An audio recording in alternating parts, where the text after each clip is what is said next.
Did you do that homework assignment I told you about? You did? Oh, great! Now, what I want you to do is to hold on to that list, and we're going to go down each individual branch for volunteering. And when you find that you've checked off more boxes in a certain part, that's where you know you belong in the field. So, not to worry, stick with me, and I'll guide you through.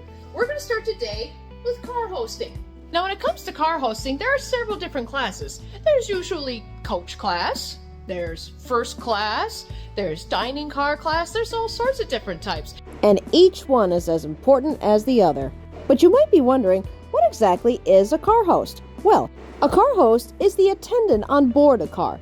They are assigned to make sure that all the passengers' needs are met and make sure that everybody has a good time, as well as making sure that the car is taken care of. We will get into the care of the car as well as your uniform later in this segment. Today we're going to cover the beginner's basics. Once you have officially signed up as a car host, the volunteer coordinator of that railroad will confer with you as well as other crew members and assign each crew member to work together on a specific car. I encourage you to maybe arrive a day before or early morning before the trip begins to learn where everything is located on your car. I remember when I volunteered with the 611 crew. My Amtrak train actually arrived a day early, so I got a chance to explore the different cars that were available. On that first trip, I was assigned a coach car. I took that day to explore every nook and cranny of my car as well as the neighboring cars, and I took the opportunity to figure out where everything was and how everything worked to be prepared for the big day. So when it comes to your car, always learn where the exits are. Naturally, they're on either end of the train. But what if in case an accident happens that you aren't able to access those exits? So you must learn where the emergency exits are and what to do in case an emergency happens. What's also very crucial to know is where the fire extinguishers are at. This is very important because in case of any emergency, you should know where to find each one of them and learn how to operate it. Thankfully, a lot of fire departments usually offer this service. Once you've understood the layout of your car, I want you to take the time to get to know your crew members. Understand how each other works, get to know their personalities.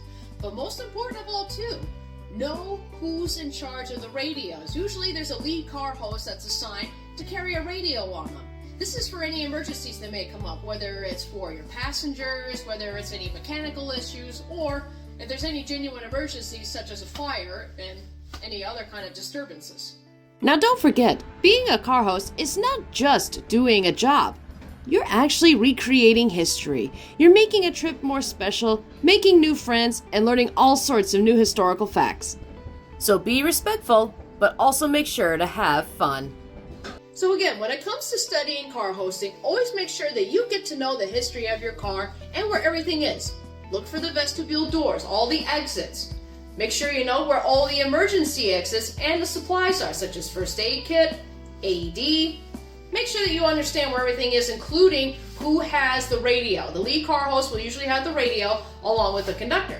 You study where the fire extinguishers are at. You get trained on how to use it. Again, your local fire department and police department are trained to be able to teach you as well. And a lot of times they'll offer these classes.